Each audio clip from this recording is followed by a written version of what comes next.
Hey, what's up everybody? Garrett here with Brews Build a Halsted. So first I'm going to start off and apologize that it's been so long since I've done a video update, and I truly apologize. It's been on my mind, and so I finally took the time to sit down and do it today. So I do apologize. Life just gets in the way, and anybody building a house, I think you'll find out quick enough once you get moved in. There's still about 1,000 things to do and you're trying to get settled, and so I apologize. But if you just started following us, just a quick overview. Started this channel, we decided to build a Schumacher Halsted home. I guess now it's been almost 2 years ago is when we started the process. And so we just wanted to document our experience with that, to give people an honest opinion. We wanted to talk about our upgrades, things we did, things we didn't do, things we wish we would have done, and just kind of want to bring you along in the process. So today I'm going to do a quick update. Believe it or not, there's not like a ton of things done. Obviously everything costs a lot of money, and it's kind of what we've been dealing with, right? Is trying to figure out what's important to us, what we need to get done first. So I'll talk about some of those things, and then based off my last video here, whenever we were talking about the 21 days, I think it was day 25 is one of the last videos I did, just to kind of go over those items. I mean, I'll tell you, Schumacher, they don't finish their items. Maybe some other locations do, but this one here out of the Ravenna office, they didn't finish in 21 days. Basically, it took about a year to finish. I think we had about 12, 14 items. Some of the stuff got done really quick. There were some miscommunication errors. For instance, with the window, that's about the only thing remaining that we have that's not fixed. And that's been broken since before closing. That long and the short, they had brought drywall in through the window and they smashed the frame. And so they've sent like 2 windows out here now. The Pella people have been out here. They can't fix it. It goes back to the builder. They just called not long ago and said that they can't come until spring. So anyway, that's about the last thing that's on the list right now. So everything else has gotten taken care of. Just took time. So I think that's probably to be expected with any builder. And I'm not going to go over how long exactly everything took. So either way, they took care of it. That's what the most important thing was. And just recently, I mean, you have about a year, let's call it a bumper-to-bumper warranty, right? And we had found a hairline crack in our master bathroom sink. And yeah, they sent somebody out. It took, I don't know, maybe a month or so to get somebody out here, but they replaced it at no cost. So they did a good job. It's just some things take a little while is the problem, which can be frustrating. Especially whenever, if you're working and, someone needs to be here for these guys to get in, whatnot, that can be the frustrating part. So, but they did take care of everything. Everything's been taken care of, other than the window. So props to them for that. As far as I know a lot of people talk about nail pops. We didn't have many nail pops. We maybe had a total of 20. And the most that we had were in the bathrooms. I think from the humidity, the moisture in there. And they weren't even complete nail pops. You could just see the head showing kind of through the drywall. So nail pops weren't really a major issue with us. Even settling, we've had some cracks settling, but they came out, they repaired those. They fixed the ceiling texture issues, really fixed everything. It took them a while. They got the garbage cleaned up. For the most part, they got the garbage cleaned up. I still don't have a yard. That's one thing that we were trying to balance, which you'll see here in a minute whenever I show you a couple things we've done. But we wanted to get a shed, and so we didn't want to have our yard finished before we got a shed, because we didn't, at the time, I didn't know the process of getting a shed and if whether or not they would tear up my brand new yard. So we held off on the yard. Didn't get the shed until about October, and by then it was too late to do the grass. So that's on a schedule for the spring. We did get it all leveled out and stuff. It doesn't look bad, but it's just a lot of weeds. So anyway, real quick, the only thing I want to do is I just really want to give some advice, some pointers, some things that we've figured out over the last year. One of those things is the wire shelving. If you just put in the wire shelving. Now, again, we put in cabinets and stuff in the pantry and in the laundry room, so we didn't do the wire shelving in there. But in our closet, we did do the wire shelving. Make sure that those are in the studs. I would just recommend that before you move in, you make sure that those are in the studs. Or if they're not in the studs, I watched another YouTube video of a guy that uses like these large anchors. They go in and they're like 3-inch anchors, and I think each one holds like 70 pounds. I'd pop those screws out that those guys are using, because Schumacher's just going to use those little plastic screws and basically just throw them up.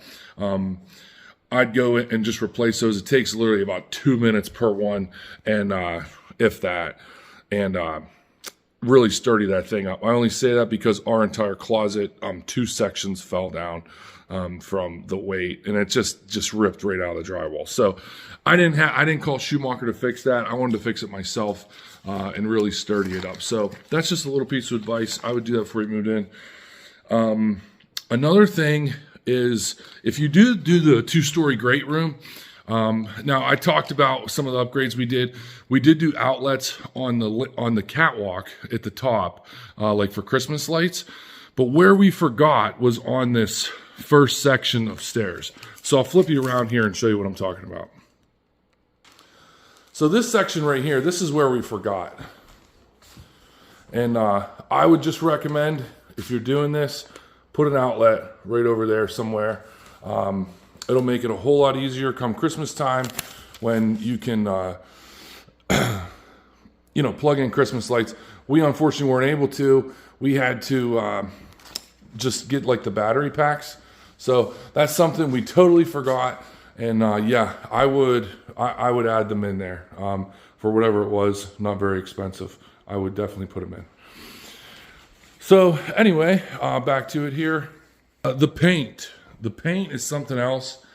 Man, oh man, I know you'll hear everyone say how bad this flat paint is, and we were like, it'll be fine. The paint is absolutely terrible. It's atrocious. And it sounds like it's that way with like most builders. They all use the flat paint. But geez, oh man, like you even just hit it with water. There's water spots all over it.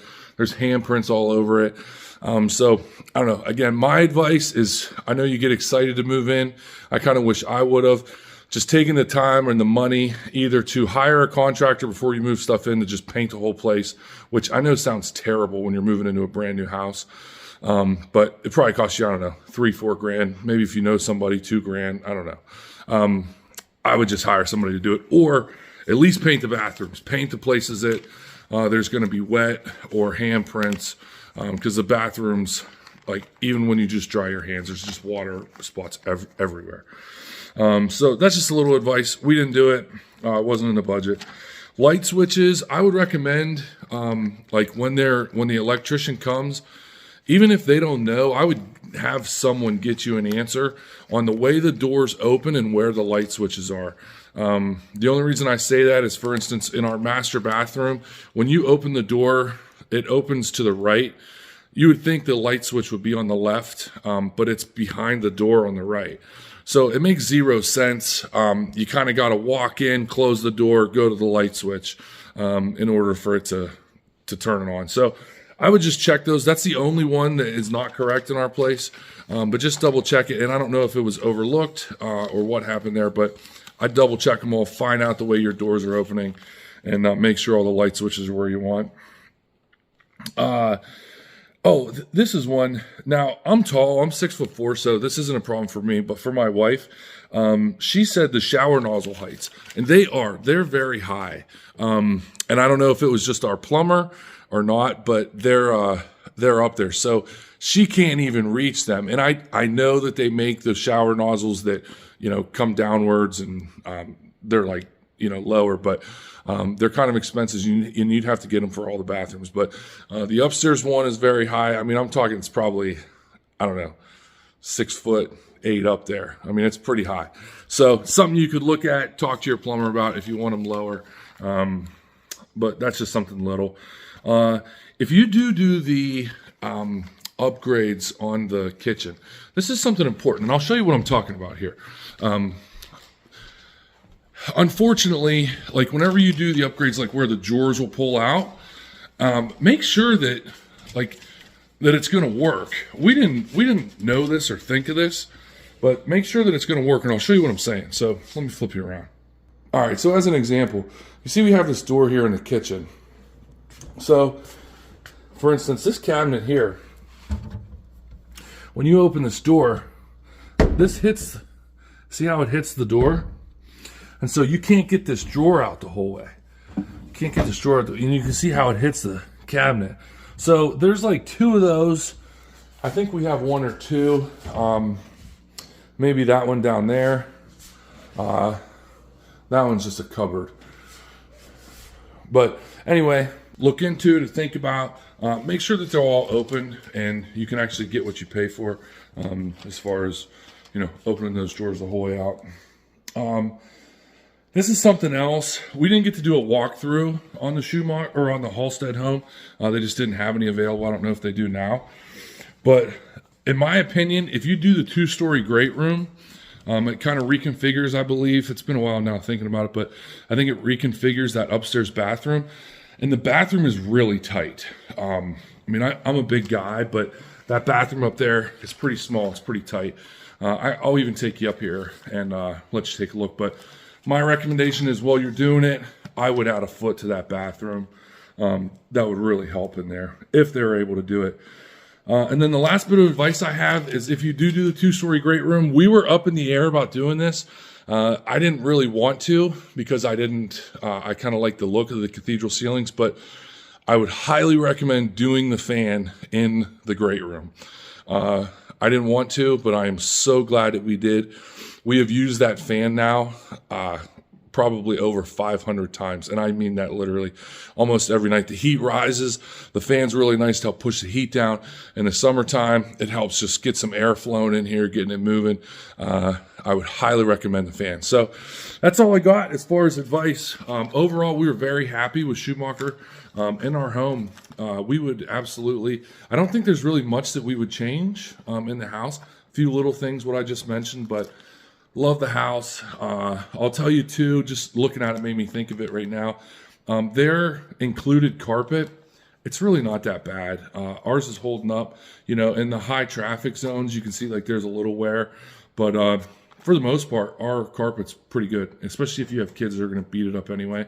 The carpet's pretty nice. So very happy with the build, very happy with our quality of house. We feel like we got a good house, and just been really happy. The only thing we weren't that happy about really was the communication, but we're all done now with most of that. So we got a window to finish up, and that's it. So we got some projects we'll bring you along in the future here. We're going to start working on the basement here, hopefully getting that finished, and we'll show you kind of some of the things we did. I'm going to take you around and show you. So stand by here, and we'll take a little tour. All right, so here we are upstairs. This is the bathroom I was telling you about, the upstairs bathroom. It's just tight. I'm sure it doesn't do it justice in the video, but just kind of gives you an idea. It's just a little tight in here, that's all. But that's a bathroom. Stand by. Okay, so I just posted a video actually of our shed install. So if you haven't seen that or don't know how they get sheds in, check it out. It's pretty interesting. We have a relatively large hill out back here, so I was really worried about it, but they brought this thing in, no problem, and got it taken care of. So anyway, that's the shed. We were super pumped to have that. It gives us a lot of space. That's we really needed it for just kind of all of our stuff, lawn furniture and whatnot. Had a gravel pad poured in, and as you can see, the yard's not done yet, so that's on the list for this spring. So stand by, we'll show you some other cool stuff we got going on. All right, so here we are outside. So as you can see, boom, finally got a driveway. No more sand. So happy about that. Sorry it's kind of a rainy day out today, but got a little landscaping done. Got our yard somewhat leveled out. Still have a little bit to go, have some clean fill coming in, but yeah, for the most part, finally got our shutters on too. That was probably midsummer when that happened. Got the brick pressure washed, but yeah, so check it out. Got a nice big concrete driveway. Did a little section over there for the garbage cans. We intend to build like a little garbage can like little fence over there so you can't see them from the road. We have them in the garage right now, but and our sidewalk. So had the guys kind of do like these little curves there. Looks pretty sweet. So super pumped. Feels so good to have the concrete. So stand by, we'll take you around. All right, so here we are inside the garage.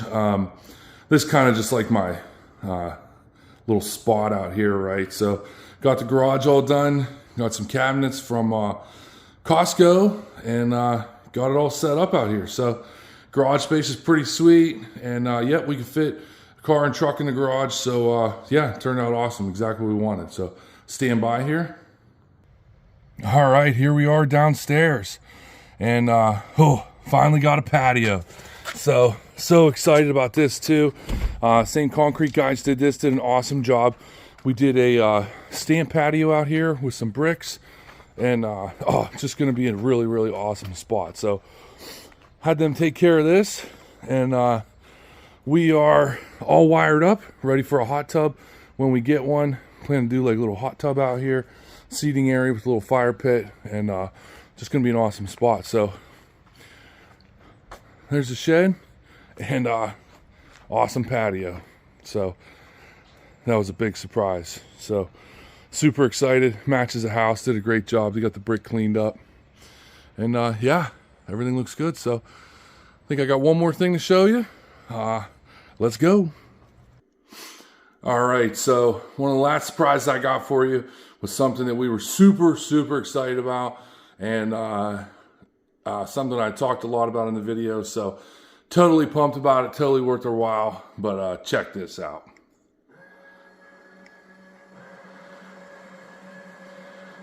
Electric blinds. So super sweet. Tons of different settings. You can do one, you can do both of them, you can do all four. Really awesome, totally worth it. Got one for out in the dining room as well. They make them for like sliding doors. Really wish we could have afforded to do like the whole house, but got them in here, got them in our bedroom, so super awesome. And then the last thing I had for you was I'm going to add some pictures at the end of this video of the driveway construction, the patio construction, and then something that some of you might be interested in, Christmas. So the Christmas tree. We couldn't wait to get a Christmas tree, and so we wanted something like big to fill the space up here, and so we ended up getting a 15-foot Christmas tree from Costco. Awesome tree, highly recommend it, but it's big and it's very heavy. It's 300 pounds, 15 feet, and it comes in 7 sections. So we're like, hey, how are you going to get this together? Well, I'll tell you what, here's what's sweet. So we moved this couch here, slid it over, we put the Christmas tree on sliders, and then slid it over to the catwalk. And so we were able to get the top 3 sections on from the catwalk, get it decorated up there, and then we just carefully slid it over into space. This is where we had it. Fit really nice, looked awesome, and everybody loved it. So anyway, if you're wondering, does a 15-foot Christmas tree fit? It sure does. An 18-footer would definitely fit too. But you know, some of the base diameter is so big. But anyway, sliders, got that Christmas tree up, looked awesome. We'll post a picture of that at the end of the video too. So sorry for the lengthy video, and I'm sorry for the delay in getting something out. So, but again, thank you guys for watching. Thanks for following us along on this journey. We do appreciate it. We appreciate your support. And, you know, follow us on Instagram. Haven't done much on there, but Bruce Built a Halsted. We'll get some pictures posted up there too. And again, thanks for watching. And we'll bring you along here in the future. Got some more projects in store. So thanks again. See you. Peace.